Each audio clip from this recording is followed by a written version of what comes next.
اللہ تعالیٰ کے پاک نام سے اپنے آج کے سبق کا آغاز کرتے ہیں۔ پارہ نمبر 3 ہے سورہ البقرہ اور آیت نمبر 273۔ ارشاد باری تعالیٰ ہے للفقراء الذین احصروا فی سبیل اللہ لا یستطیعون ضربا فی الارض یحسبهم الجاہل اغنیاء من التعفف تعرفوهم بسیماهم لا یسألون الناس الحافا وما تنفقوا من خیر فإن اللہ بہ علیم۔ ترجمہ ہے، صدقات ان فقراء کے لیے ہیں جو اللہ تعالیٰ کے راستے میں روکے گئے ہوں۔ وہ زمین میں سفر کرنے کی استطاعت نہیں رکھتے۔ نا واقف آدمی سوال سے بچنے کی وجہ سے انہیں مالدار سمجھ بیٹھتا ہے۔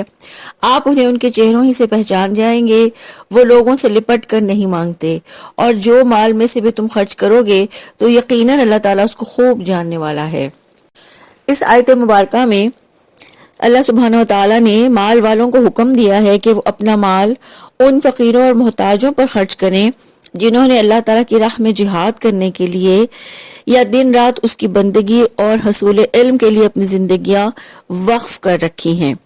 اسی طرح حضرت ابن عباس رضی اللہ تعالیٰ عنہ کہتے ہیں کہ یہاں اس سے مراد اصحاب صفہ بھی ہیں۔ اور حافظ ابن کثیر یہ کہتے ہیں کہ ان سے مراد وہ تمام مہاجرین ہیں جو مدینہ منورہ میں آ کر آباد ہوئے اور تجارت اور حصول مال کے تمام اسباب اور ذرائع ان سے منقطع ہو گئے۔ تو ایسے لوگوں کے بارے میں اللہ تعالیٰ نے فرمایا کہ تمہارے خرچ کے زیادہ مستحق یہ لوگ ہیں، اور ان لوگوں کی اللہ رب العزت نے 6 صفات بیان کی۔ فرمایا للفقراء الذین احصروا فی سبیل اللہ، صدقات ان فقراء کے لیے ہیں جو اللہ تعالیٰ کے راستے میں روکے گئے ہوں۔ اللہ تعالیٰ کی راہ میں خرچ کرنے کی مدات میں سے بڑی مد دین کے ان خادموں کی مالی مدد کرنا ہے جو دین کی حفاظت کے کاموں میں مکمل مصروف رہنے کی وجہ سے بے معاش ہو گئے ہوں، یعنی ان کا ذریعہ معاش کوئی نہ ہو۔ جیسے رسول اللہ صلی اللہ علیہ وآلہ وسلم کے دور میں دور دراز سے آئے ہوئے اصحاب صفہ میں یعنی مسجد نبوی میں آ کر بیٹھتے اور اپنا وقت تلاش معاش کے بجائے رسول اللہ صلی اللہ علیہ وآلہ وسلم سے علم سیکھنے میں صرف کرتے، اور پھر جہاں جہاں سے مطالبہ آتا کہ معلمین اور مبلغین کی ضرورت ہے وہاں ایسے اصحاب کو بھیجا جاتا۔ اب اگر وہ معاش کی جد و جہد کرتے تو یہ تعلیم کیسے حاصل کرتے؟ اسی طرح دین کی کسی خدمت کے لیے کچھ لوگ اگر اپنے آپ کو وقف کر دیتے ہیں تو وہ بھی اسی طرح سے ہیں، اور ایسے لوگوں کے لیے اللہ رب العزت نے فرمایا لا یستطیعون ضربا فی الارض، یعنی وہ زمین میں سفر کرنے کی استطاعت نہیں رکھتے، یعنی رزق کی تلاش میں سفر کے قابل نہیں۔ تو اس مسئلے کا حل اللہ رب العزت نے یہ دیا ہے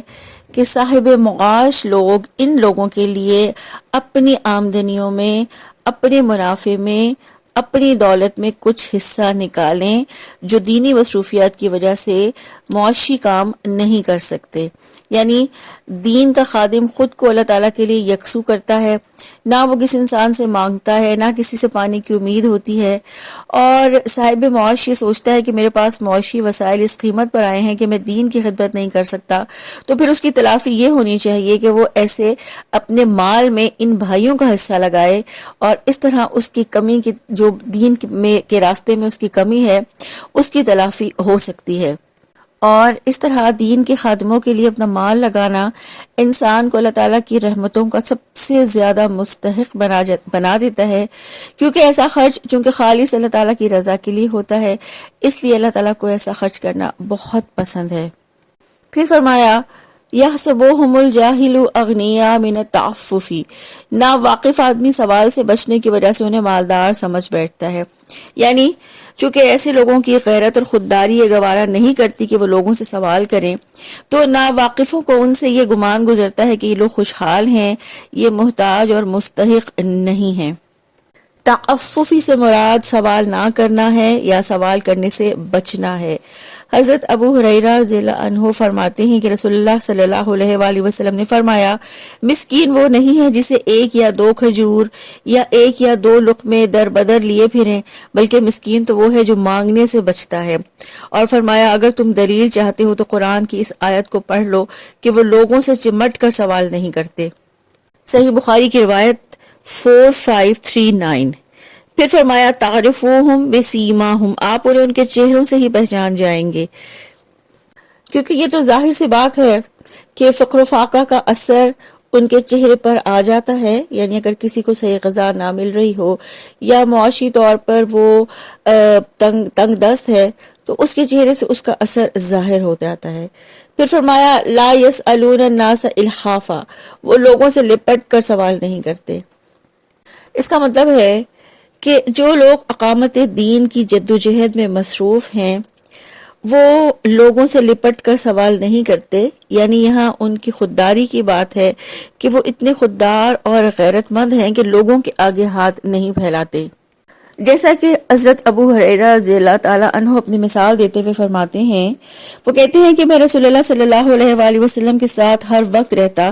میں خمیری روٹی نہ کھاتا، نہ ہی عمدہ لباس پہنتا، یعنی میرا وقت علم کے سوا کسی دوسری چیز میں نہیں صرف ہوتا،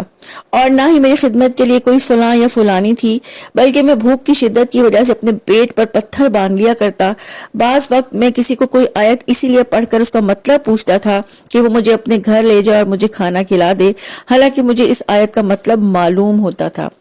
پھر وہ کہتے ہیں کہ مسکینوں کے ساتھ سب سے بہتر سلوک کرنے والے حضرت جعفر بن ابی طالب رضی اللہ عنہ تھے، وہ ہمیں اپنے گھر لے جاتے اور جو کچھ بھی گھر میں موجود ہوتا وہ ہم سب کو کھلاتے۔ وہ کہتے ہیں کہ بعض اوقات تو ایسا ہوتا کہ صرف شہد یا گھی کی کپی ہی نکال لاتے اور ہم اس میں سے جو کچھ ہوتا وہ سب چاٹ جاتے۔ یہ صحیح بخاری کی روایت ہے 3708۔ پھر فرمایا وَمَا تُنْفِقُوا مِنْ خَيْرٍ فَإِنَّ اللَّهَ بِهِ عَلِيمٌ، اور جو خیر میں سے بھی تم خرچ کرو گے تو یقیناً اللہ تعالیٰ اس کو خوب جاننے والا ہے، یعنی جو خیر میں سے تم خرچ کرو گے اللہ اس کو جانتا ہے۔ اللہ نے خرچ کرنے کے لیے اپنے علیم ہونے کا شعور دلایا ہے کہ جو کچھ بھی تم خرچ کرو گے اللہ کے علم میں ہوگا، اور اللہ تعالیٰ کسی کے عمل کو ضائع کرنے والا نہیں۔ یعنی اللہ تعالیٰ نے یہ شعور دلایا کہ تم یہ نہ سمجھو کہ تمہارے انفاق کا اللہ کو علم نہیں ہے، تم خاموشی کے ساتھ اگر لوگوں کے ساتھ تعاون کرو گے، لوگوں کی مالی مدد کرو گے تو اللہ اسے جانتا ہے اور اللہ تعالیٰ تمہیں اس کا بھرپور بدلہ دے گا۔ آیت نمبر 274 ہے الذین ينفقون اموالهم باللیل والنہار سرا وعلانیۃ فلہم اجرہم عند ربہم ولا خوف علیہم ولا ہم یحزنون۔ ترجمہ ہے جو لوگ اپنے مال رات اور دن چھپے اور کھلے خرچ کرتے ہیں تو ان کے لیے ان کا اجر ان کے رب کے پاس ہے اور ان پر نہ کوئی خوف ہوگا اور نہ ہی وہ غم زدہ ہوں گے۔ حضرت ابن عباس رضی اللہ عنہ فرماتے ہیں کہ یہ آیت حضرت علی رضی اللہ عنہ کے متعلق نازل ہوئی ہے۔ ان کے پاس 4 درہم تھے، انہوں نے اس میں سے ایک رات کو اور ایک دن کے وقت اور ایک پوشیدہ طور پر اور ایک ظاہر کر کے اللہ کی راہ میں خرچ کیے۔ اور ابن منظر اور ابن مسیب رحم اللہ فرماتے ہیں کہ یہ آیت کریمہ حضرت عبد الرحمن بن عوف رضی اللہ عنہ اور حضرت عثمان بن عفان رضی اللہ عنہ کے متعلق نازل ہوئی ہے۔ ان حضرات نے سامان جہاد فراہم کیا تھا۔ اللہ تعالیٰ فرماتے ہیں کہ الذین ينفقون اموالهم باللیل والنہار سرا وعلانیہ، جو لوگ اپنے مال رات اور دن چھپے اور کھلے خرچ کرتے ہیں، یہ نیک لوگ دن رات ہر وقت کھلے چھپے ہر حال میں اللہ کی رضا کے لیے صدقہ کرتے ہیں۔ یعنی یہ نیک لوگ اپنے مال حرام کاموں یا اپنی دل کی مرضی یا اپنی دل کی خواہشات کو پورا کرنے کے لیے خوش نہیں کرتے، بلکہ اللہ کی رضا یعنی اللہ کو خوش کرنے کے لیے نیکی کے کاموں میں مال خرچ کرتے ہیں۔ اور رسول اللہ صلی اللہ علیہ وآلہ وسلم نے فرمایا پوشیدگی کا صدقہ اللہ کے غضب کو بجھاتا ہے۔ تو مال کو پوشیدہ یعنی چھپا کر خرچ کرنے سے اللہ کی رضا خوشنودی بھی ملتی ہے، گناہ بھی معاف ہوتے ہیں اور ہماری گناہوں کی وجہ سے اللہ کی ناراضگی بھی مٹ جاتی ہے۔ اسی طرح چھپا کر نیکیاں کرنے سے انسان کے نفس کی مسلسل اصلاح ہوتی ہے، اس کی بری صفات یعنی حرص، بخل اور ریاکاری مٹ جاتی ہیں، اچھے اخلاق نشو نما پاتے ہیں اور اللہ تعالیٰ کے ہاں ایسا انسان بہت مقبول ہو جاتا ہے۔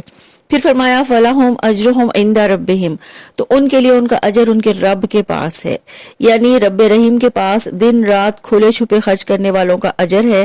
اجر سے مراد دنیا میں لمبی عمر بھی ہے، آخرت میں اچھا انجام بھی ہے اور اللہ کی رضا اور خوشنودی بھی ہے۔ تو اللہ تعالیٰ نے یہاں دن رات اور کھلے چھپے خرچ کرنے کے لیے یہ شعور دلایا ہے کہ اس کام کا اجر اللہ تعالیٰ کے پاس ہے جو ضائع ہونے والا نہیں، یقینی طور پر ملنے والا ہے۔ حضرت ابو ہریرہ رضی اللہ عنہ فرماتے ہیں رسول اللہ صلی اللہ علیہ وآلہ وسلم نے فرمایا، جو شخص اللہ تعالیٰ پر ایمان رکھے اور اس کے وعدے کو سچا سمجھتے ہوئے کوئی گھوڑا راہ خدا میں کام آنے کے لیے پرورش کرتا ہے تو گھوڑے کا کھانا، پیشاب، لید سب کچھ قیامت کے دن اس کے میزان میں رکھا جائے گا، یعنی اس کی نیکیوں کو تولا جائے گا۔ پھر فرمایا وَلَا خَوْفٌ عَلَيْهِمْ وَلَا هُمْ يَحْزَنُونَ، اور ان پر نہ کوئی خوف ہوگا نہ ہی وہ غم زدہ ہوں گے۔ جب اللہ تعالیٰ کی حدود سے تجاوز کرنے والے غم میں مبتلا ہوں گے تو وہ لوگ جو اپنے مال دن رات کھلے چھپے خرچ کرتے ہیں تو ان کے لیے ان کا اجر ان کے رب کے پاس ہوگا، اور نہ ان پر کوئی خوف ہوگا نہ ہی وہ غم زدہ ہوں گے۔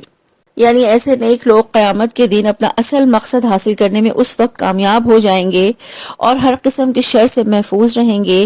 جب حد سے بڑھنے والے اور اپنی خواہشات پر خرچ کرنے والے اس دن غم میں مبتلا ہوں گے۔ تو اللہ کی راہ میں کھلے اور چھپے دن رات خرچ کرنا، یہ اس آیت سے ہمیں پتہ چلتا ہے کہ جو لوگ اللہ کی راہ میں دن رات چھپا کر اور دکھا کر یعنی اعلانیہ طور پر خرچ کرتے ہیں، قیامت کے دن وہ ماضی کے غم سے بھی نجات پا جائیں گے اور مستقبل کے خوف سے بھی محفوظ ہوں گے۔ اللہ سبحانہ و تعالیٰ سے یہ دعا ہے اللہ تعالیٰ ہمیں اپنا مال اپنی راہ میں دن رات کھلے اور چھپے بہترین طریقے سے خرچ کرنے کی توفیق عطا فرما دیں، آمین۔ سبحانک اللہم و بحمدک، نشہد ان لا الہ الا انت، نستغفرک و نتوب الیک۔ السلام علیکم ورحمۃ اللہ وبرکاتہ۔